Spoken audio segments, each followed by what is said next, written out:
নমস্কার বন্ধুরা, education culture YouTube চ্যানেলে তোমাদের প্রত্যেককে স্বাগতম।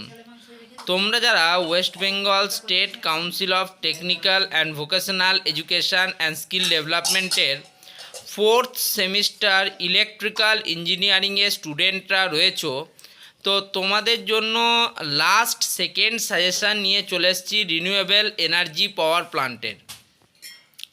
রিনিউয়েবল এনার্জি পাওয়ার প্ল্যান্ট কিন্তু একটা মোস্ট ইম্পর্ট্যান্ট সাবজেক্ট এবং একটা সহজ সাবজেক্ট, যেটাতে কিন্তু একটা ভালো মার্কস স্কোর করা যাবে স্টুডেন্টদের। তো চলো দেখে নিই প্রথম প্রশ্ন কি বলছে দেখো, draw the block diagram of solar power plant and explain it's operation. Solar power প্ল্যান্টের ব্লক ডায়াগ্রাম অঙ্কন করতে বলা হচ্ছে এবং তার যে অপারেশান কার্যপ্রণালী সেটা কিন্তু এক্সপ্লেন করতে বলা হচ্ছে। সেকেন্ড পার্ট কি বলছে প্রশ্নটার, what are the different type of solar collectors and how do they work. যে বিভিন্ন ধরনের সোলার কালেক্টর রয়েছে তাদের সম্বন্ধে লিখতে হবে এবং তারা কিভাবে কাজ করে সেটাও কিন্তু দেখাতে হবে। তার জন্য রয়েছে 4 নাম্বার, অর্থাৎ ব্লক ডায়াগ্রামের জন্য 4 নাম্বার, সোলার কালেক্টরের জন্য 4 নাম্বার, অর্থাৎ 4 + 4 8 নাম্বার। ওকে, প্রথম প্রশ্ন এখানে শেষ হলো। দ্বিতীয় প্রশ্ন কি বলছে দেখো, explain the principal of electricity generation with the help of wind energy. বায়ু শক্তির সাহায্যে কিভাবে আমরা বিদ্যুৎ শক্তি বা তড়িৎ শক্তি উৎপন্ন করতে পারি তার যে প্রিন্সিপালটা রয়েছে সেটা কিন্তু আমাকে এক্সপ্লেন করতে হবে। ঠিক আছে, তবে কিন্তু এই প্রশ্নটা ক্লিয়ার হবে। এটার কিন্তু এই পার্টটার জন্য 4 মার্কস রয়েছে। পার্ট বি কি বলছে, how does biomass energy used for electricity generation. Electricity জেনারেশনের ক্ষেত্রে বায়োমাস এনার্জি কিভাবে ব্যবহার করা হয়। ওকে, পার্ট সিতে দেখো কি বলছে, what is smart grid concept. Smart grid concept বলতে কি বোঝো, তার জন্য রয়েছে 2 নম্বর, অর্থাৎ 4 + 2 + 2 8 নাম্বার। ওকে, এরপর চলে যাব 3 নম্বর প্রশ্নতে। 3 নম্বর প্রশ্ন কি বলছে দেখো, what is solar heater. Solar heater বলতে কি বোঝো, এক্সপ্লেন ইটস ওয়ার্কিং প্রিন্সিপাল। এর যে কার্যপ্রণালী রয়েছে সেটাকে বিস্তারিত বর্ণনা করতে বলা হচ্ছে। কি বলছে, সোলার হিটার বলতে কি বোঝো এবং তার যে কার্যপ্রণালী রয়েছে সেটাকে বিস্তারিত ব্যাখ্যা করা। এটা হচ্ছে প্রথম পার্টের প্রশ্ন। পার্ট বি কি বলছে, explain the working principle of photovoltaic cell. Photovoltaic সেলের ওয়ার্কিং প্রিন্সিপাল এক্সপ্লেন করতে বলা হয়েছে with characteristics and connective arrangements. Connective অ্যারেঞ্জমেন্টসের সাহায্যে এবং তার ক্যারেক্টারিস্টিক্সের সাহায্যে ফটোভোল্টাইক সেলের ওয়ার্কিং প্রিন্সিপাল কিন্তু ব্যাখ্যা করতে বলা হচ্ছে। ওকে, নেক্সট চলে যাব 4 নম্বর প্রশ্নতে। 4 নম্বর প্রশ্ন বলছে দেখো, what do you mean by renewable energy. এই যে রিনিউয়েবল এনার্জি পাওয়ার প্ল্যান্ট সাবজেক্টটা পড়ছি, তো সেখানে রিনিউয়েবল এনার্জি বলতে তুমি কি বোঝো। State the advantages and disadvantages of non conventional energy. Non conventional যে এনার্জি রয়েছে তার বিভিন্ন সুবিধা এবং অসুবিধাগুলো কিন্তু বিস্তারিতভাবে লিখতে হবে। ঠিক আছে, তার সাথেই পার্ট বিতে দেখো ডিফাইন করতে বলা হচ্ছে। কি বলছে, সোলার অ্যাজিমুথ অ্যাঙ্গেল এবং সারফেস অ্যাজিমুথ অ্যাঙ্গেল, এই দুটোকে কিন্তু তোমাকে ডিফাইন করতে বলা হচ্ছে। 5 + 3 = 8 মার্কস।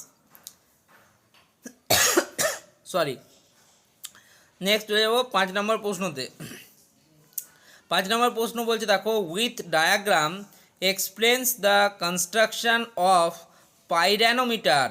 পাইরানোমিটারে তোমার কনস্ট্রাকশন এক্সপ্লেন করতে বলা হচ্ছে ডায়াগ্রাম সহযোগে। পাইরানোমিটার এটা কিন্তু most important topic, star topic.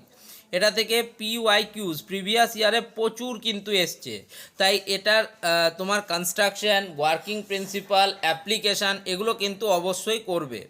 Describe different types of pyranometer, mention several application of pyranometer. কি বলছে, বিভিন্ন ধরনের যে পাইরানোমিটার রয়েছে সেগুলো সম্বন্ধে ডিসকাস করতে হবে এবং তার সাথে পাইরানোমিটারের যে বিভিন্ন ধরনের ব্যবহারিক প্রয়োগ রয়েছে, অ্যাপ্লিকেশনস রয়েছে, সেগুলো সম্বন্ধে লিখতে হবে। ওকে, নেক্সট দেখো 6 নম্বর প্রশ্ন। 6 নম্বর প্রশ্ন কি বলছে দেখো, draw VI characteristics of solar sell. Solar সেলের যে VI ক্যারেক্টারিস্টিক্স রয়েছে সেটা অঙ্কন করতে বলা হচ্ছে বা ড্র করতে বলা হচ্ছে। Explain maximum power, fill factor and efficiency of solar cell. Maximum power, fill factor এবং সোলার সেলের এফিসিয়েন্সি তোমাকে এক্সপ্লেন করতে বলা হচ্ছে using VI characteristics. VI characteristics সহযোগে একটা সোলার সেলের ম্যাক্সিমাম পাওয়ার, ফিল ফ্যাক্টর এবং এফিসিয়েন্সি ক্যালকুলেট করতে বলা হচ্ছে 6 নম্বর প্রশ্নে। ওকে, 7 নম্বর প্রশ্নতে চলে যাব। দেখো 7 নম্বর প্রশ্ন কি বলছে, দেখো explain different components of small hydroelectric power plant. Small hydroelectric power plant যে রয়েছে তার বিভিন্ন যে কম্পোনেন্টগুলো রয়েছে, অংশগুলো রয়েছে, সেটা কিন্তু দেখাতে বলা হচ্ছে। তার জন্য থাকছে কিন্তু 5 নাম্বার। তার সাথেই দেখো হোয়াট ইজ বায়োডিজেল। বায়োডিজেল বলতে কি বোঝো? Mention it's characteristics and advantage. তার বিভিন্ন ক্যারেক্টারিস্টিক্স এবং অ্যাডভান্টেজ যেগুলো রয়েছে সেগুলো মেনশন করতে হবে। পুরোটার জন্য থাকছে 3 নাম্বার।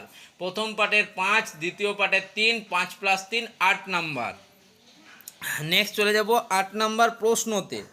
8 নম্বর প্রশ্ন কি বলছে, দেখো classify different types of wind turbine with example. উদাহরণ সহযোগে বিভিন্ন ধরনের যে উইন্ড টারবাইন ব্যবহার করা হয় সেগুলো সম্বন্ধে লিখতে বলা হচ্ছে। একই সাথে classify different types of water turbine, ঠিক আছে, used in micro hydro power station, সেটা লিখতে হবে। অর্থাৎ উইন্ড এনার্জি জেনারেশনের ক্ষেত্রে যে উইন্ড টারবাইন ব্যবহার করা হয় এবং হাইড্রোইলেকট্রিক পাওয়ার প্লান্টের ক্ষেত্রে, হাইড্রোইলেকট্রিক পাওয়ারের ক্ষেত্রে যে ওয়াটার টারবাইন ব্যবহার করা হয়, তাদের বিভিন্ন যে ডিফারেন্টগুলো রয়েছে, ডিফারেন্ট ভ্যারিয়েন্টগুলো রয়েছে, সেগুলো সম্বন্ধে লিখতে বলা হয়েছে প্রশ্নটিতে। 4 + 4 8 মার্কস। নেক্সট চলে যাব 9 নম্বর প্রশ্ন। 9 নম্বর প্রশ্নে দেখো কি বলেছে, প্রথম পার্টে right 3 disadvantages of solar thermal power plant. Solar thermal power প্লান্টের যে কোনো 3টে অসুবিধা লিখতে বলা হয়েছে, ঠিক আছে, এটা প্রথম পার্ট। দ্বিতীয় পার্টে কি বলছে, পার্ট বিতে explain the working principle of any one concentrated solar power plant. যে কোনো একটা কনসেন্ট্রেটেড সোলার পাওয়ার প্লান্ট সিএসপির প্রপার ডায়াগ্রাম সহযোগে ওয়ার্কিং প্রিন্সিপাল দেখাতে বলা হচ্ছে। আরেকবার প্রশ্নটা দেখে নেব। Explain the working principle of any one concentrated solar power plant with proper diagram, চিত্র অঙ্কন সহযোগে। প্রথমটার জন্য 3 নাম্বার, পরেরটার জন্য 5 নাম্বার। 3 + 5 8 মার্কসের একটা কম্প্যাক্ট প্রশ্ন। নেক্সট চলে যাব 10 নম্বর প্রশ্নতে। ব্রিফলি এক্সপ্লেন করতে বলা হচ্ছে why DFIG is mostly in grid connected wind turbine. Grid connected wind টারবাইনের ক্ষেত্রে আমরা ডিএফআইজি কেন ব্যবহার করি? শর্ট নোট লিখতে বলা হচ্ছে 1 পাইরোলিসিস বেসড বায়োমাসের উপর, বায়োমাস পাওয়ার প্লান্ট এবং বেজ লিমিটের উপর লিখতে বলা হয়েছে, এবং পাইরোলিসিস বেসড বায়োমাস পাওয়ার প্লান্টের ক্ষেত্রে।